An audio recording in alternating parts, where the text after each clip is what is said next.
독산성 사보 건축문화유산에 효과적이고 가성비 높은 보수 정비 방법에 대한 썰. 저 옆으로 성곽길이 있는데 이렇게 내려가서 이렇게 올라갑니다.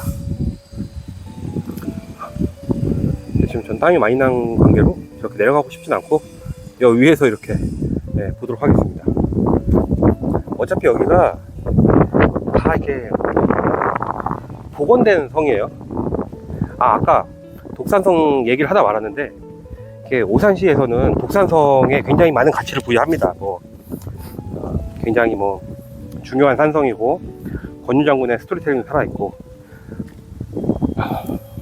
그리고 굉장히 다른 지역엔 없는 오산시만의 자랑거리, 이렇게 얘기를 하시는데, 제가 가치가 없다는 게 아니고요. 자꾸 말씀드리지만 오해들 하시는데, 가치가 없다는 게 아니고, 이런 산성이 전국에 굉장히 많습니다. 전국에 굉장히 많아요. 특히 이렇게 토성을 기반으로 해서 만들어진 이런 성 같은 경우에는 그 백제시대 성이 굉장히 많죠. 아주 유사한 사례로는 고양시 행주산성이 굉장히 유사합니다. 여기랑 발굴 결과도 나름 비슷하고 굉장히 유사한 성태를 띠고 있고, 이런 성이 수도권만 해도 아주 많이 있습니다. 양천고성을 비롯해서 굉장히 많은 성들이 남아있기 때문에 이 독산성의 이런 형태가 오산시만의 고유한 자산이다, 이런 식으로 얘기하는 거는 좀 안 맞고요. 그렇게 스토리텔링으로 접근하면 안 돼요. 그런 식으로 접근하면 안 되고, 최고다, 우리 오산시의 독산성이 최고다, 이런 식의 접근은 나중에 다 거짓말이 들통이 납니다. 이제는 그 정보가 아주 다방면으로 접근이 되는 시대이기 때문에 그런 식으로 이제 구라를 치면 다 욕먹고요. 그런 식의 접근이 아니라 오산 독산성의 정말 중요한 가치, 소중한 가치, 그리고 디테일한 가치, 이런 거를 잘 드러내서 그 드러낸 가치를 통해서 스토리텔링을 해야 됩니다.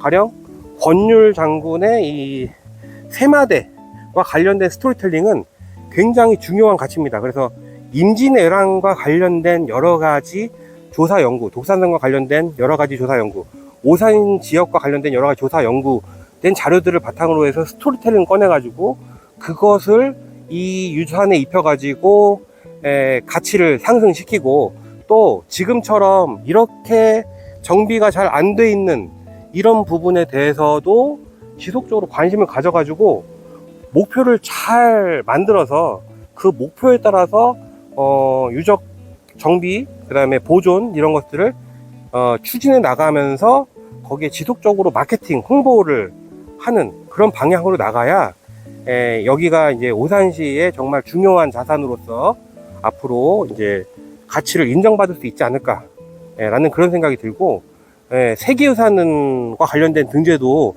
추진도 하시던데, 나 세계유산 등재할래, 추진할래, 이런 식으로 해서 막 땡깡 부려서 예산 타가지고 이렇게 엉망진창으로 쓰시지 마시고, 정말 잘 연구하고 잘 스토리텔링하고 정말 필요한 곳에 예산을 적절하게 잘 분배해서 쓰셔가지고 정말 오산시만의 자산으로 만드시면 어떨까 하는 생각이 들어요. 제가 볼 때는 현재로서는 이 정도 상태로는 누가 보시더라도 굉장히 미흡하고,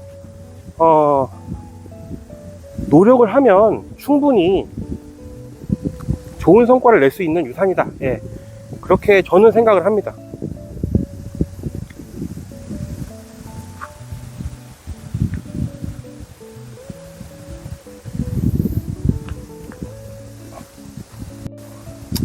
자, 그러려면은 그런 일을 잘 할 수 있고 그런 업무를 잘 담당할 수 있는 전문가들을 오시라고 하셔가지고 그런 사람들한테 자문 많이 구하고 그런 분들과 같이 업무를 추진을 하셔야 좋은 성과가 날 수 있을 거라고 생각하던데, 그 전문가들을 모시는 게 참 쉽지가 않죠. 이런 일을 잘할 수 있는 전문가가 누가 있을까요? 이게 제가 아는 분들을 꼭꼭 집어서 말씀을 드릴 수는 없어요. 그거는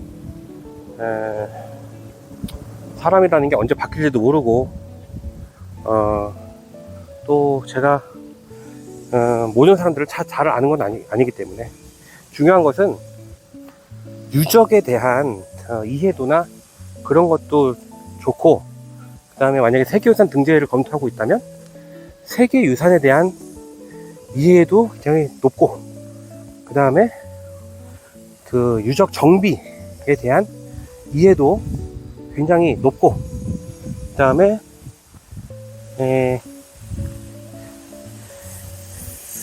사람들을 끌어들일 수 있는 마케팅 전략, 관광 전략, 이런 것도 어느 정도 이해도가 있는 그런 분들을 저는 모셔야 된다고 생각을 해요. 이거는 비단 독산성뿐만 아니라 다른 유산들도 다 마찬가지입니다. 마찬가지인데, 보통 그 중에서 한두 군데만 충족이 되는 그런 분들을 많이 모셔요. 한두 군데의 전문가들을 모시는데, 그 한두 분야의 전문가도 굉장한 거죠. 굉장한 건데, 그런 분들 모시잖아요.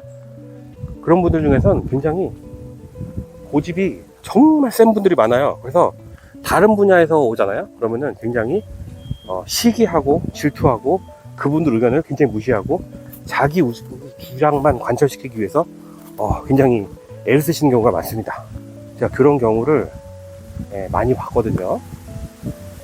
그렇게 하다 보면은 뭔가 한주가 빠져요. 그러니까 뭐 관광 전문가를 모시면 유산의 세계유산적인 가치라던가 역사적으로 보존관리해야 되는 부분에 대해서는 소홀해진다던가, 아니면은 세계유산 전문가를 모시면은 뭐 보존관리에 집중한 나머지 관광이나 마케팅 전략에서 뒤떨어진다던가,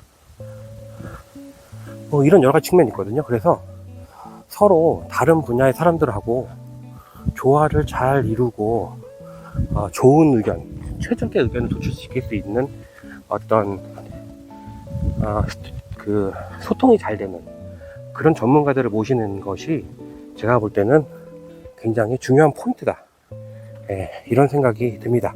근데 그런 분들이 우리나라에 많냐? 없습니다. 별로 없어요.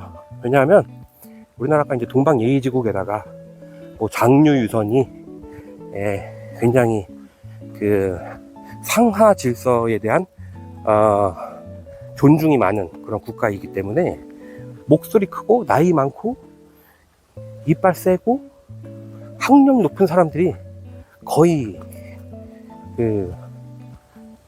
그 같은 위원회를 좌지우지 하거든요.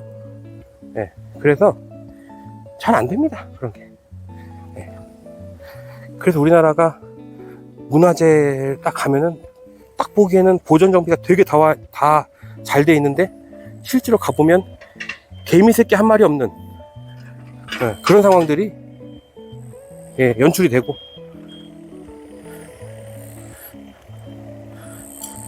사람들은 백화점이나 다른 시설을 많이 가도 문화재는 거의 찾지 않는 그런 국가가 되어버리고 말았죠. 왜냐? 보존 관리만 잘 되어 있기 때문입니다.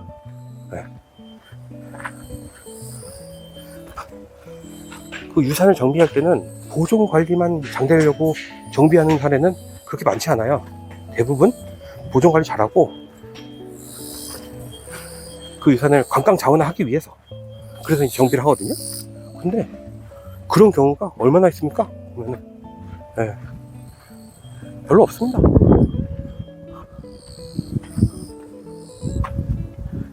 자, 보시면은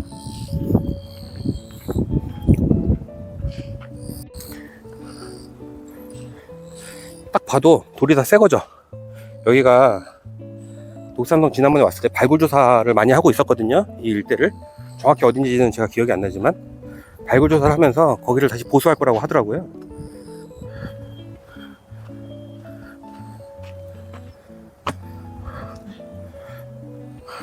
그러다 보니까 이렇게 새로 복원된 부분이 많습니다. 여기도 침대 이렇게 보수가 되어 있죠. 저 앞에도 이렇게 보수가 되어 있는 것을 볼 수가 있습니다. 저 하얗게 된 데는 다 보수 안 되죠. 여기 말씀드리는 겁니다. 여기서 보니까 성곽이 잘 보이네.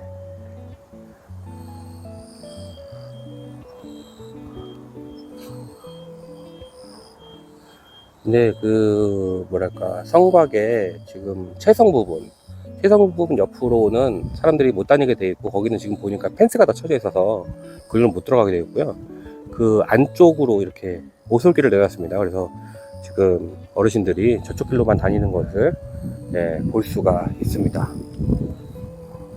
저는 이제 이쪽 길로는 못 내려가요. 이쪽 길로 내려가면 다시 이쪽 길로 올라와야 되는데,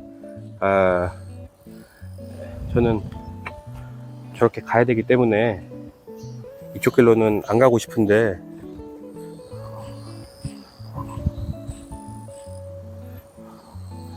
안 가고 싶습니다. 땀을 너무 많이 흘렸어요, 지금.